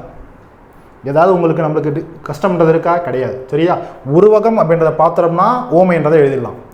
ஓமை தொடர்ன்றது கான்செப்ட் தெரிஞ்சிச்சுன்னா உருவகத்தை எழுதிடலாம். புரியுதாமா? Sir okay. இதுக்கடுத்து சிம்பிளாக நம்ம பார்த்தோம் இல்லையா? சிம்பிளாக இந்த தொகை அடிப்படையில் பார்த்தோம். ஓமை தொகையின் அடிப்படையில் இந்த போன்றன்ற, போன்ற போலன்னு சொல்லி ஓமை ஒரு போல் மறைந்திருக்கிற மாதிரி அப்போ இதை பார்க்குறோம். இருந்தாலும் அதுவும் ஓமை தான். புரியுதா? இப்போது ஊமை தொடர்களாக கொடுத்துருவாங்க. அந்த போன்ற, போல, போன்ற அப்படின்னு சொல்லக்கூடிய அந்த சொற்கள் ஓமை ஒரு போல் வெளிப்படையாக வர மாதிரியே ஒரு தொடர்ன்றதே வந்துடும். புரியுதா? இப்போ இந்த தொடர்லேருந்து எப்படி உருவக தொடரை நம்ம கண்டுபிடிக்கிறது? ரொம்ப ஈஸி, ஒன்றுமே கிடையாது. இதே கான்செப்ட் தான் இங்கே நம்ம பார்க்குறதும். ரெண்டு டிஃப்ரென்ஸ்லாம் ஒன்றுமே கிடையாது. புரியுதா? என்ன ஒன்று, இங்கே போன்றன்னு சொல்லக்கூடிய ஓமை ஒரு வெளிப்படையாக வந்திருக்க மாதிரி எழுதியிருக்கோம். புரியுதா? அப்படியே டேரெக்டாக உருவ தொடர்னா ஒன்றும் கிடையாது, உருவகம் தான். அந்த உருவம் தான் உருவ தொடர், வேறு ஒன்றும் கிடையாது. சரியா? இப்போ வெள்ளம் போன்ற இன்பம், இந்த போன்றது தூக்கிடுங்களேன், வெள்ளை இன்பம். வெள்ளை இன்பம் அப்படின்னாலும் வெள்ளம் போன்ற இன்பம்னாலும் ரெண்டும் ஒன்று தான். புரியுதா? என்னங்க உருவு வெளிப்படையாக வந்திருக்குது, போன்ற தூக்கிட்டோம்னா உருவு மறைஞ்சிடும், அவ்வளோதான். ரெண்டும் ஆனால் ஒரே பொருளை தான் தரும். புரியுதா? அப்போ இது ஓமைன்றது தெரிஞ்சு வச்சு, இது உருவமாக மாத்திரம்னா வெள்ளை இன்பம். புரியுதா? பாருங்கள், வெள்ளை இன்பம் அப்படின்றது உருவமாக மாத்திரம் என்ன ஆகிடும்? இன்பம் முன்னாடி வந்துடும், வெள்ளம் பின்னாடி போயிடும். அப்போ இன்ப வெள்ளமாக மாறிடும். புரியுதா? பாருங்க, கடல் போன்ற கவலை, அதாவது கடல் கவலை, கவலை கடல் மாற்றி போட்டுருணும். புரியுவா? ஓமை முன்னாடி இருந்தது, ஓமையம் பின்னாடி இருந்தது, அங்கே போனே ஓமையம் மொழி வந்துடும், ஓமை பின்னாடி போயிடும். புரியுதா? அதாவது தேன் போன்ற மொழி, மொழி தேன். வில் போன்ற புருவம், புருவ வில். மாறிடுச்சா? அவ்வளோதான், சிம்பிள். இதான் ஒரு எடுத்துக்காட்டு. சரியா? இதான் எடுத்துக்காட்டுகள். இப்போ நம்ம பார்த்து எல்லாமே நிறைய எடுத்துக்காட்டுகள். சரியா? ஸோ இதுக்கப்புறம் நம்ம பார்க்க போகிறது எல்லாமே, இப்போ ஓமைனா என்ன, அதில் இரண்டு வகைகள். ஓமை தொடர்னா என்ன, ஓமை தொகைனா என்ன. புரியுதா? ரெண்டுமே ஓமை என்ற கான்செப்ட்லேருந்து பிரிஞ்சு வந்தது தான். புரியுதா? ஓமை உறுப்பு வெளிப்படையாக வந்தால் அது ஓமை தொடர். ஓமை உறுப்பு மறைஞ்சு வந்தால் அதே பொருளை தான் தரும், மறைஞ்சு வந்திருக்கும் அதே பொருளை தான் தரும், ஆனால் அது ஓமை தொகைன்னு சொல்லிடும். புரியுதாமா? ஸோ இது ரெண்டுத்துக்கும் அப்படியே ஆப்போசிட்டாக இருக்கிறது. ஒன்றும் இல்லை, சொற்களை மாற்றி அப்படியே ஆப்போசிட்டாக போகிறோம் அப்படின்னா, பின்னாடி இருக்கிற முன்னாடியும் முன்னாடி இருக்கிற பின்னாடியும் போகிறோம் அப்படின்னா அது உருவமாக மாறிடும். சரியாமா? அப்போ உருவகமாக கொடுத்து ஓமை தொடராக மாற்றுங்கன்னு சொன்னால் மாற்றுறீங்களா? மாற்றுவோம். அப்போ ஓமை தொடரை டேரெக்டாகவே கொடுத்து, இல்லை ஓமை தொகையை டேரெக்டாக கொடுத்து உருவமாக மாற்றுங்கன்னு சொன்னால் மாற்றுறீங்களா? ஈஸியாக மாற்றிடலாம். கான்செப்ட் நம்மளுக்கு புரிஞ்சிச்சு. புரியுதா?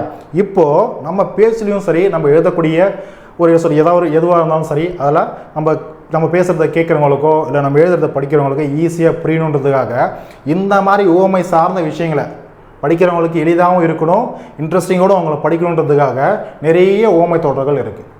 அந்த ஓமை தொடர்கள் ஒவ்வொன்றும் என்ன பொருளை குறிக்குது அப்படின்றதும் நம்ம தெரிஞ்சு வச்சுக்கணும். புரியுதா? அப்போ எக்ஸாம் பாயிண்ட் ஆஃப்ல அதுவும் ரொம்ப இம்பார்ட்டன்ட். இதை பேஸ் பண்ணி நிறைய கொஸ்டின்ஸ் கேட்பாங்க. அப்போ பாருங்கள், இப்போ ஓமை தொடர்ன்றதை பார்க்க போகிறோம். எல்லாம் ஓமை தொடர் தான். ஏங்க பாருங்கள், போல போல போல போல பாருங்கள், எல்லாத்துலேயும் வந்திருக்கும். அப்போ கம்பேர் பண்ணுறது, ஒப்பிட்டு சொல்கிறோம் அப்படின்னா அது ஓமை. அது அப்போ போலன்னு சொல்லக்கூடிய ஒப்பிட்டு சொல்கிற மாதிரி ஓமை சார்ந்த ஓமை உருபு வந்திருக்கு. அப்போ இது எல்லாமே ஓமை தொடர். அப்போ ஓமை தொடர் நம்ம பயன்படுத்துகிறோம் அப்படின்னா பேச்சிலையும் சரி, நம்ம எழுதக்கூடிய எழுத்துலையும் சரி, அப்போ அதுக்கு என்ன பொருள் தருது அந்த ஓமை தொடர் அப்படின்றதையும் தெரிஞ்சுக்கணும் இல்லையா? அதுதான் அந்த லிஸ்ட்டு. எக்ஸாம் பாயிண்ட் ஆஃப்ல நம்ம பார்க்கலாமா? பாருங்க, இலைமறை காய் போல, இலைமறை காய் போல. அப்போ இலைமறை, இலை இருக்குது, மரத்தில் இலைங்கள் இருக்குது, காய் அந்த இலைங்களை மறைக்குது அப்படின்னா அந்த காய் என்னவா இருக்குது? மறைஞ்சிருக்குன்னு அர்த்தம், ரகசியமாக இருக்குன்னு அர்த்தம். புரியுதா? அப்போ இலைமறை காய் போல அப்படின்னா என்ன பொருளை குறிக்கிறது இந்த ஓமை தொடர்? வெளிப்படாமல் மறைஞ்சிருக்குது அப்படின்ற பொருளை தரும். அதை எடுத்து பாருங்க, அனலில் இட்ட மெழுகு போல. மெழுகு எடுத்து அனலில் இடுறோம் அப்படின்னா என்ன பண்ணும்? அது உருகும். துன்பத்தால் உருகி வழிகிறண்டா நான் மெழுகு மாதிரி அப்படின்னு நம்ம சொல்லுவோம் இல்லையா? அதுதான் சரியா. வெள்ளிடை மலை போல. வெள்ளிடை மலை, புரியுதா? மலைன்றது என்ன சொல்றது? தெட்ட தெளிவு. தெல்ல தெளிவு நம்ம சொல்கிறோம் இல்லையா? அதான் தெட்ட தெளிவு. தெட்ட தெளிவுனா நல்ல வெளிச்சமாக வெளிப்படையாக தெரியறது, அதான் தெட்ட தெளிவு அப்படின்ற பொருளை குறிக்கும். அணை கடந்த வெள்ளம் போல. அணையை கடந்து வெள்ளம் வருது அப்படின்னா அந்த வெள்ளத்தை யாராவது கட்டுப்படுத்த முடியுமா? இது முன்னாடி எதிர்தான் தூக்கி போட்டு போயிடும், புரியுதா? இப்போ கட்டுக்கடங்காத ஒரு நிலை அப்படின்றத குறிக்கும். பாருங்க, மேகம் கண்ட மயில் போல. மேகத்தை பார்த்தோன்னே மயில் என்ன பண்ணுவோம்? மழை பெய்யுது அப்படின்னா மழை பெய்யுது அந்த ஒரு காலகட்டத்தில் ரொம்ப மகிழ்ச்சியாக தொகை விரித்து ஆடும் இல்லையா? அப்போ ரொம்ப மகிழ்ச்சியாக இருக்குன்னு அர்த்தம். செம்புல பெயல் நீர் போல. பிரியாமை, கலந்து விடுதல் அப்படின்ற பொருளை குறிக்கும். அதனால் என்ன சார், எப்படி சார் இது? இப்போ இதெல்லாம் ரொம்ப ஈஸியாக போகும். செம்புல பெயல் நீர் போல அப்படின்னா நம்ம இலக்கியங்களை, சங்க இலக்கியங்களை பயன்படுத்த விட பாடல் வரியில் ஒன்று, புரியுதா? போலன்னு வந்திருக்கா, அப்போ கண்டிப்பாக இது ஒரு ஓமை தொடர் தான். அப்போ இதுக்கு என்ன பொருள்? செம்புலம். புலம்னா நிலம், செம்புலம், புரியுதா? செம்புலம்னா இப்போ செம்மண் இல்லை சிகப்பு நிற ஒரு என்ன சொல்லுது, ஒரு நிலம். சிகப்பு நிறத்தில் ஒரு நிலம் இருக்குன்னா என்னது? அது செம்மண் நிலமாக இருக்கும், புரியுதா? அப்போ பொதுவாக செம்புலம், செம்மண் இல்லை சிவப்பு நிறக்கூடிய நிலம், அதை பார்த்தீங்கன்னா மண்ணில் பெயல் நீர் போல. மழை, அதை நீர்ன்றது என்னது? மேகத்திலிருந்து வரக்கூடிய மழை. அந்த மழை பெயலானது பெய்யுறது. மழை பெய்யுது அப்படின்னா அந்த ஒரு கான்செப்ட் நம்ம என்ன சொல்லுவோம்? அந்த மாதிரி மண்ணில் மழை பெஞ்சது அப்படின்னா டக்குன்னு அந்த மண்ணானது அந்த அந்த என்ன சொல்லுது, அந்த நீரை இழுத்துக்கும். அப்போ மண்ணும் சரி அந்த நீரும் சரி, அதை வந்து பிரிக்கவே முடியாது. டப்புன்னு இழுத்துப்பான், ரெண்டு பேரும் ஒன்றுக்கு ஒன்று ஒட்டிப்பான், புரியுதா? அப்போ அதுதான் பிரியாமை. ரெண்டு பேரும் கலந்துருவானுங்க, கலந்து விடுதல் அப்படின்ற பொருளை குறிக்கும், புரியுதா? என்ன சொல்றது? இப்போ கண்ணனும் முகிலனும் செம்புல பையல் நீர் போல ஒன்றாகவே இருப்பர் அப்படின்னது. ரெண்டு பேரும் பிரியவே மாட்டான்னு அர்த்தம், கலந்து விடுவான்னு அர்த்தம், புரியுதா? ஸோ அதான் கான்செப்ட். பாருங்க, பகலவனை கண்ட பனி போல. பகலவன் ஞாயிறு வருது, சூரியன் வருது அப்படின்னாவே பனி என்ன ஆகிடும்? விலகிடும், நீங்கிடும், புரியுதா? ஞாயிறு வராத வரைக்கும் ஒரே பனிமூட்டமாக இருக்கும். சூரியன் வந்ததுக்கப்புறம் அப்படின்னு விலகி போயிடும் இல்லையா? அதுதான், புரியுதா? அப்போ பகலவனை கண்ட பனி போல என்னுடைய துன்பம் எல்லாம் நீங்கி போயிடுச்சு, நீ வந்ததுக்கப்புறம் நீங்கி போயிடுச்சு சொல்லுவோமா? So okay. அதுக்கடுத்து செவிடன் காதில் சங்கு ஊதியது போல சொல்லுவோமா? நம்ம நிறைய சொல்லுவோம். ஏன்னா அவன்கிட்ட எது சொன்னாலும் செவிடன் காதில் சங்கு ஊதுற மாதிரியே இருக்குது அப்படின்னது. என்ன சொன்னாலும் இப்போ காது கேளாத ஒருத்தர் இருக்காருன்னா அவங்கள்ட்ட போய் நம்ம என்ன வேகமாக சொன்னாலும் ஏன்னா ஒரு காது கேட்காது. ஏதாவது பயன் இருக்கா? கிடையாது. அது பயன் இல்லாத ஒரு செயல். சேற்றில் முளைத்த செந்தாமரை போல. உன்னுடைய மேன்மையை, சிறப்பை குறிக்கும்.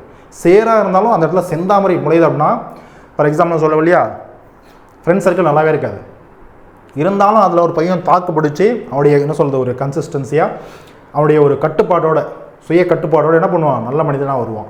அப்போ நம்ம சொல்லுவியா, சேற்றில் முளைத்த செந்தாமரை போல இருக்கடா நீ சொல்லுவோம். அப்படியாது அவ்வளோ ஒரு இதுலேயும் செந்தாமரை எப்படி மலர்ந்து வருதோ, ஒரு சிறப்பை அதை எழுதுதோ, அதே போல் அந்த மாணவனும் இருப்பான். அதுதான் வந்து பார்த்தீங்கன்னா சிறப்பு, மேன்மை அப்படின்ற பொருளை குறிக்கும். இடியோசை கேட்ட நாகம் போல. இடியோசை கேட்ட நாகம் என்ன பண்ணும்? அஞ்சும், பயப்படும், புரியுதா? அதுக்கடுத்து ஞாயிறு கண்ட தாமரை போல. தாமரை மலர்கள் சூரியன் வந்த பிறகு என்ன பண்ணும்? பூக்கள் விரிய தொடங்கி மகிழ்ச்சியாக இருக்கும் இல்லையா? ஸோ அதுதான் மகிழ்ச்சி அடைதல். வெந்த புண்ணில் வேலை பாய்ச்சுவது போல. ஏன்டா எப்பயுமே அதான் சொல்லிக்கிட்டே இருக்க? ஆல்ரெடி புண்ணாயிடுச்சு, வெந்த புண்ணு, அதில் போய் வேலை எடுத்துகிட்டு போய் குத்தணும், ஒரு ஊசியோ வேலை எடுத்துகிட்டு போய் குத்தணும் அப்படின்னா அது இன்னும் அதிகமான ஒரு துன்பத்தை கொடுக்கும் இல்லையா? அதுதான், சரியா? கயிற்றற்ற பட்டம் போல. பட்டத்தை நம்ம பறக்க வச்சுட்ருக்கோம், திடீர்னு கயிறு அறுந்துருது, அப்போ அதனுடைய நிலை எப்படி இருக்கும்? தடுமாறும், தள்ளாடும், தவித்து போயிடும். அந்த பட்டம் என்ன ஆகிடும்? தவிச்சிடும், எப்படி போகிறதுனே தெரியாது. அதுக்கடுத்து பாருங்க, காக்கை உட்கார பனம்பழம் விழுந்தது போல. தற்செயல். திடீர்னு ஒரு மரத்துக்கு உட்காந்துருக்கீங்க, ஒரு பனை மரத்துக்கு கீழே உட்காந்துருக்கீங்க, திடீர்னு அந்த காக்கா வந்து உட்காருது, நல்லா பழுத்த பழம், அது உட்காந்து அதனுடைய சின்ன வெயிட்டுக்கு ஒரு பழம் கீழே விழுது அப்படின்னா அது வந்து அது ஒரு தற்செயலாக நடக்கக்கூடிய ஒரு நிகழ்வு, புரியுதா? அடுத்து பாருங்க, கிணறு வெட்ட பூதம் கிளம்பியது போல. எதிர்பாரா நிகழ்வு. நம்ம கிணறு வெட்டிட்டு இருப்போம், திடீர்னு பூதம் கிளம்புற மாதிரி ஒரு கதையை நம்ம பார்க்குறோம் இல்லையா? அப்போ என்னது? அது எதிர்பாரா, நம்ம நினச்சி கூட பார்க்காது, எதிர்பாராத ஒரு நிகழ்வு நடக்குது, சரியா? அடுத்து பசுமரத்தை ஆணி போல. ஒரு பச்சை மரம், அதான் பசுமரம். ஒரு பசுமையான மரத்தில் ஆணி அடிக்கிறோம் அப்படின்னா அதோட ஈரத்தன்மை அந்த ஆணி என்ன பண்ணும்? ரொம்ப கிச்சனை பிடிச்சிக்கும், ரொம்ப ஸ்ட்ராங்காக பிடிச்சிக்கும், புரியுதா? அப்படின்னானது எளிதில் மனசில் பதியக்கூடிய, ஆழமாக போய் பதிஞ்சிடும், அது அவ்வளோ சீக்கிரம் ரிமூவ் பண்ண முடியாது, அந்த மாதிரி தான், புரியுதா? அப்போ பசுமரத்தாணி போல் நான் சொன்னது எல்லாமே உங்கள் மனசில் பதிஞ்சிருச்சா? பதிஞ்சிருக்கணும், சரியாக பார்த்துக்கோங்க. ஸோ விழலுக்கு இறைத்த நீர் போல. விழல்னா என்னது? ஒரு பயனற்ற நிலம். அந்த நிலத்தில் போய் நம்ம என்ன தான் நீர் இறைச்சாலும் அது பயன்பட போகுதா? பயன்பட போகுது, அது ஒரு பயனற்ற செயல். நெல்லிக்காய் மூட்டையை கொட்டினார் போல். நெல்லிக்காய் மூட்டை இருக்குது, எடுத்து கீழே அப்படி உருட்டி விட்றீங்க அப்படின்னா நெல்லிக்காய் ஒன்றோட ஒன்று அப்படியே கீழே விழுந்து அப்படியே ஒன்றா டே யாரும் பிரியாதீங்க நேரம் ஒட்டி பிடிச்சிட்டு இருக்குமா, இருக்காது. புரியுதா? கொட்டி விட்டோன்னா என்ன பண்ணுவான், ஓடுவான் எல்லாம். அப்போ என்னது, ஒற்றுமையே இருக்காது. அதான் ஒற்றுமை இன்மை. புரியுதா? உள்ளங்கை நெல்லிக்கனி போல ஆடினம் பாத்திரம் வெளிப்படைத்தன்மை. மடை திறந்த வெள்ளம் போல மழை பாத்திரம் தடையின்றி மிகுதியாக. குன்றின் மேலிட்ட விளக்கை போல. ஒரு பெரிய மலை இருக்குது. ஃபார் எக்ஸாம்பிள் திருவண்ணாமலை தீபமே எடுத்துக்கோமே. புரியுதா? தீபத்தன்னைக்கு திருவண்ணாமலையில் மேலே வந்து விளக்கேற்றுவாங்க இல்லையா? விளக்கேற்றும் போது சுற்றி இருக்கக்கூடிய எல்லா பகுதிகளுக்கும், ஏன்னா மலை மேலே அந்த தீபம் எழுதுனால சுற்றி இருக்க எல்லா பகுதிகளுக்கும் அந்த தீபம் தெரியும். புரியுதா? ஸோ நாளைக்கு நீங்களும் வாழ்க்கையில் பெரிய சக்ஸஸாக வந்து உங்களுடைய புகழ் சுற்றி இருக்க எல்லாருக்கும் வெளிப்படையாகவே தெரியும். அப்போ நீங்கள் என்ன பண்ணுவோம், தீபம் எப்படி அந்த மலையின் உச்சிக்கு போகுதோ அதே போல் உங்களுடைய சிறப்பும் நீங்களும் சரி ஒரு புகழுடைய உச்சிக்கு போனீங்க அப்படின்னா சுற்றி இருக்கவங்க எல்லாத்துக்கும் உங்களுடைய ஒளின்றது தெரியும். புரியுதா? So okay. அதுக்கடுத்து வேலிய பயிரை மேய்ந்தது போல. சரியா? ஒரு பாதுகாப்போடு விட்டுட்டு போவோம், என்ன பண்ணுவான், அவனே கெடுத்து வச்சுருப்பான். புரியுதா? அப்படின்னா அது பாதுகாப்பு இல்லைன்னு அர்த்தம், வஞ்சகம் துரோகம் செஞ்சுட்டான்னு அர்த்தம். சரியா? பழம் நழுவி பாலில் விழுந்தது போல இன்பம் வெள்ளம். பழம் நழுவி பாலில் விழுந்துருச்சு அப்படின்னா அது இன்னொரு டபுள் போனஸ் இல்லையா, ரெண்டு லட்டு தின்ற மாதிரி. புரியுதா? அப்போ பெருமெல்லம் இன்ப வெள்ளம். சரியா? So okay. பெருமகிழ்ச்சின்றதை அடைவோம். உடலும் உயிரும் போல. நம்ம உடலும் சரி உயிரும் சரி என்னது ஒன்றுக்கு ஒன்று நெருக்கமானது. புரியுதா? ஸோ எப்பயுமே ஒன்றா தான் இருக்கும் நம்ம உடலை விட்டு உயிர் போகிற வரைக்கும். அப்போ ஒற்றுமையாக தான் இருக்கும். அதை எடுத்து பாருங்க. கிணற்று தவளை போல. ஸோ அந்த ஒரு காலகட்டத்தில் பெண்கள் எப்படி இருந்திருக்காங்க, கிணற்று தவளை போல இருந்திருக்காங்க. ஏன்னா நம்முடைய சமூகம் வந்து பார்த்தீங்கன்னா அப்படி கட்டமைக்கப்பட்டிருந்தது. சரியா? இன்றைக்கும் ஒரு சில இடங்கள் அப்படி தான் இருக்குது. ஆனால் எல்லா இடத்துலையும் பெண்கள் இப்போ கொஞ்சமாக முன்னேறிட்டு வராங்க இல்லையா? ஸோ அவங்களுடைய எம்பவர்மெண்ட் அப்படின்றது அவங்க காட்டிகிட்டு இருக்காங்க. அப்போ கிணற்று தவளை போல இருந்த பெண்கள் இப்போ ரொம்ப ஸ்ட்ராங்காக வெளியே வந்து அவங்களுடைய அறியாமையில் நீக்கி சக்ஸஸ்ஃபுல்லாக வராங்க. ஸோ அப்போ கிணற்று தவளை போல் அப்படின்றது அறியாமை. கிணத்துக்குள்ளேயே ஒரு தவளை இருக்குன்னா சுற்றி நாடுப்பில் அதை பற்றின வெளி நிலத்தில் காடுகள் பகுதியில் நிலங்கள் பகுதியில் என்ன நடக்குதுன்னே தெரியாது. ஏன்னா அது கிணத்துக்குள்ளேயே தான் இருக்கும். அதுக்கு கிணற விட்டால் வேறு ஒன்றுமே தெரியாது. புரியுதா? அதுதான் அறியாமை. புரியுதா? ஸோ அப்போ வெளியுலகு அறியாது இருத்தல். கண்ணை இமை காப்பது போல். நம்முடைய கண்ணை இமை எப்படி பண்ணுவோம், டக்குன்னு ஏதோ ஒன்று குத்த வரும் அப்படின்னா இமை டக்குன்னு வந்து பார்த்தோன்னா க்ளோஸ் ஆகி அதை தடுக்கும். அப்போ கூடவே இருந்து இமை அந்த கண்ணை பாதுகாப்பது. அப்போது உடனிருந்து பாதுகாப்பது. கண்ணினை காக்கும் இமை போல. சேம் கான்செப்ட் தான், ரெண்டும் ஒன்று தான். தாயை கண்ட சேயை போல. சேனானது குழந்தை. ஒரு தாய் எங்கேயோ போயிட்டாங்க, திடீர்னு வந்து தாய் வராங்க அப்படின்னா அந்த குழந்தை என்ன பண்ணுவோம், ரொம்ப சந்தோஷப்படும். அப்பா அம்மா வந்துட்டாங்கன்னு சொல்லிட்டு என்ன பண்ணுவோம், ரொம்ப ஆர்ப்பரிக்கும். அந்த மாதிரி தான். சரியா? இஞ்சி தின்ற குரங்க போல. விழித்தல். இஞ்சி தின்ற குரங்க போல. ஏன்டா எப்பவுமே விழிச்சிட்டே இருக்கிற, என்னடா பண்ண, என்னடா தப்பு பண்ண கேட்போமா இல்லையா? ஸோ அதுதான். புரியுதா? So okay. அதுக்கடுத்து நகமும் சதையும் போல. இணை பிரியாமை. எலியும் போனால் என்ன பண்ணுவோம், எப்பயுமே பகையாகவே இருந்திருக்கும். உள்ளங்கை நெல்லிக்கனி போல பார்த்துட்டோம். சரியா? குடத்துள் இட்ட விளக்கு போல ஒளிந்துள்ள திறமை. இப்போ குடத்துக்குள்ளே ஒரு விளக்கு இருக்குது அப்படின்னா அது உள்ளே மட்டும்தான் தெரிஞ்சுட்டு, உள்ளே மட்டும்தான் எரிஞ்சிருக்கும். அதனுடைய ஒளி, அதனுடைய அந்த விளக்குடைய சிறப்பு அந்த குடத்துக்குள்ளே மட்டும்தான் தெரியும். புரியுதா? இப்போ நீங்கள் ஒரு நல்ல ஸ்டூடெண்ட்டாக இருக்கிறீங்க, உங்களுடைய திறமை உங்களுக்கு நிறைய இருக்குது அப்படின்னா வெளி உலகத்துக்கு வந்து நீங்கள் அதை காட்டணும். புரியுதா? வீட்டிலே இருக்கிறதுக்கு பேர் என்னது, நீங்கள் வீட்டுக்குள்ளே இருக்கிறீங்கன்னா அதுக்கு பேர் தான் குடத்துக்குள்ளே இருக்கக்கூடிய நீங்கள் ஒரு விளக்குன்னு அர்த்தம். புரியுதா? அப்போது உங்களுக்குள்ளே இருக்கக்கூடிய அந்த ஒளிந்துள்ள திறமை வெளிப்படையாமே இருக்கிறது. அப்போ திறமை ஒளிஞ்சிட்டு இருக்கு. அப்போ குடத்துக்குள்ளேருந்து என்ன பண்ணுவோம், எல்லாரும் வெளியே வரணும். விளக்க போல் அந்த விளக்கை வெளியே எடுத்துகிட்டு வரணும். செந்தமிழும் சுவையும் போல அப்படின்னா அது நம்மளுடைய தமிழும் சரி தமிழுடைய சுவையும் சரி எப்பயுமே ஒற்றுமை, இணை பிரியாதது. சரியா? அத்தி பூத்தார் போல அரிய செயல். அத்தி பூக்கிறது அப்படின்றது நம்ம சொல்லுவோமா, அரிய செயல், ரொம்ப அரிதான ஒரு விஷயம். மழைமுகம் காணா பயிர் போல. பயிர் ரொம்ப வாடி போயிருக்கும், எப்படா மழை பெய்யும் சொல்லி அந்த பயிர் ஏங்கிக்கிட்டு இருக்கும். அப்படின்னாது ரொம்ப வாடி போயிடும், மழையே இல்லாமல் வாடி போயிடும், வாட்டமாக இருக்கும். அந்த மாதிரி தான். சரியா? அதே போல் தாய்முகம் காணா சேய் போல் அப்படின்னா அது முக வாட்டம் அடைஞ்சிடும். தாய் இல்லை அப்படின்னா சேய் குழந்தை முக வாட்டம் அடைஞ்சிடும். தாமரை இலை நீர் போல் பட்டும் படாமலும். தாமரை மேலே நீர் நம்ம குளத்தில் பார்த்துருக்கோம் இல்லையா, நீர் என்ன பண்ணும், அப்படியே மேலே இருக்கிற மாதிரியே இருக்கும். அந்த இலை போய் எடுத்தோம் அப்படின்னா நீர் வழுக்கிட்டு போயிடும். அப்போ அந்த இலையில் பட்டும் படாமலும் அந்த நீர்ன்றது இருக்கும். சரியா? அதான் பட்டும் படாமலும். தாமரை, நேற்று என் ஃப்ரெண்டு என்கிட்ட தாமரை இலை நீர் போல் பேசுகிறான்டா அப்படின்னது பட்டும் படாமல் அவன்கிட்ட பேசுகிறான்னு அர்த்தம். எதுக்குமே பிடிப்பு கொடுக்க மாட்டான்டா சொல்லுமா. சிலை மேலே எழுத்தம்பல, ஒரு சிலை மேலே ஒரு எழுத்தை நம்ம என்ன பண்ணலாம் அச்சிடும் செதுக்கிறோம் அப்படின்னா அது நிலைத்து நிற்கும், நிலைப்புத்தன்மையை குறிக்கும். புரியுதா? அதே போல் கல் மேல் எழுத்து போல். இப்போ நம்ம கல்வெட்டுன்றது செதுக்குறாங்க. ஒரு கல் மேலே எழுத்து பொதிக்கிறோம் அப்படின்னா காலத்துக்கும் நிலையாமல் என்ன சொல்லுது, நிலையோடு இருக்கும், நிலைப்புத்தன்மையோடு இருக்கும், அழியாமல் இருக்கும். அதனால தான் இப்போ நிறைய கல்வெட்டுகள் நம்ம இன்றும் கிடைக்கக்கூடிய கல்வெட்டுகள் நம்ம படித்து பார்த்து தெரிஞ்சுக்கிறோம் நிறைய விஷயங்களை. சரியா? காலம் கடந்து நிற்கும். அனலில் இட்ட புழுவை போல். ஒரு அனலில் ஒரு நெருப்பு பக்கத்தில் புழு விட்டால் என்ன பண்ணும், அது ரொம்ப துன்பப்படும், துடிச்சு போயிடும். சரியா? கடலில் கரைத்த பெருங்காயம் போல். கடலில் எடுத்து போய் பெருங்காயத்தை கரைக்கிறோம் அப்படின்னா திரும்ப கிடைக்க போதா? கிடைக்காது. என்ன ஆகிடும்? அது வீணாக போயிடும். அது ஒரு பயனின்மை. சரி, இலவு காத்த கிளி போல். காத்திருந்து ஏமாந்து போகிறது, காத்திருந்து ஏமாந்து போகக்கூடிய ஒரு விஷயம். அதான் இலவு காத்த கிளி போல. சரியா? காயில் ஈயத்தை காய்ச்சி ஊற்றுவது போல, பெரும் துன்பம். அதை எடுத்து பாருங்க. அடியற்ற மரம் போல. ஒரு மரத்துக்கு அடி இல்லை அப்படின்னா இடம், அந்த மரம் கண்டிப்பாக கீழே விழுந்துடும். புரியுதா? ஸோ அதான் வீழ்ச்சி, வீழ்தல். மலரும் மனமும். ஒரு பூ இருக்குன்னா கண்டிப்பாக அதில் மனம்ன்றது இருக்கும். அப்போது ரெண்டுமே அது பிரியாது. மலர் இருந்தால் அதில் மனம் கண்டிப்பாக இருக்கும். கீரியும் பாம்பும் பகை. நிலவும் வானம். மேலே இருக்கக்கூடிய நிலவும் சரி வானமும் சரி, என்னது? நட்பு பாராட்டும். ஏன்னா வானத்தில் தானே அந்த நிலவுன்றது இருக்குது. புரியுதா? So okay. அதுக்கடுத்து அவளை நினைத்து உரலை இடித்தார் போல. கவனமாக இருக்கிறது. அவளை, சரியா? அவல் இருக்குல்லையே, சாப்பிடக்கூடிய அவல். அந்த அவல் கிடைக்கணும் என்ன பண்ணும்? சரியான முறையில் உரல்ன்றது இடிக்கணும். அப்போ கவனமாக இருக்கணும். புரியுதா? So okay. அடுத்து பாருங்கள். மடை திறந்த வெள்ளம் போல்.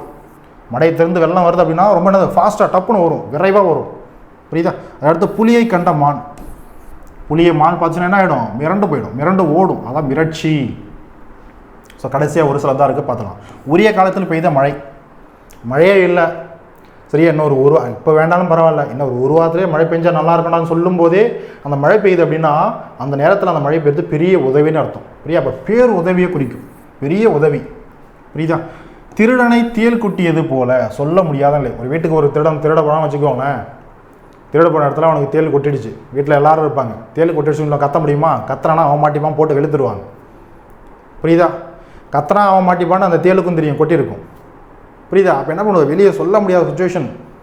எத்தனை தேல் கடிச்சா என்ன பண்ணியிருப்பான்? தெரியக்கூடாதுன்றதுக்காக வெளியில் உள்ளே தான் இருப்பான், சத்தம் போடாமல் இருப்பான். அதான் திருடன். சரியா? ஸோ அதுக்கடுத்து சித்திர பதுமை போல. பதுமையானது பொம்மை. சித்திர பதுமை போல. பொம்மை என்ன பண்ணுவோம்? அழகாக இருக்கும். சித்திர பதுமை போல அழகாக இருக்கடா சொல்லுவோமா? குரங்கின் கையில் பூமாலை. குரங்கையில் பூமாலை கிடைச்சா என்ன பண்ணும்? தேங்காய் கிடைச்சாலும் பூமாலை கிடைச்சாலும் சேதப்படுத்தும். அதான். அதுக்கடுத்து எள்ளுக்குள் எண்ணெய் போல. எள்ளுக்குள்ளே தான் எண்ணெய் இருக்குது. இப்போ எல்லையோ என்ன சொல்ல, ஒரு மணிலா பயிரோ, சரியா? மணிலா, மல்லாட்டை. இப்போ வட தமிழகத்தில் மல்லாட்டைலாம் சொல்லுவோம் இல்லையா? அதுதான் வேர்க்கடலை. இப்போ இந்த மாதிரி இருக்கக்கூடிய எண்ணெய் வித்துக்களில் என்ன இருக்கும்? உள்ள எண்ணெய்ன்றது மறைஞ்சிருக்கும். தேங்காயில் எண்ணெயெல்லாம் மறைஞ்சிருக்கும்.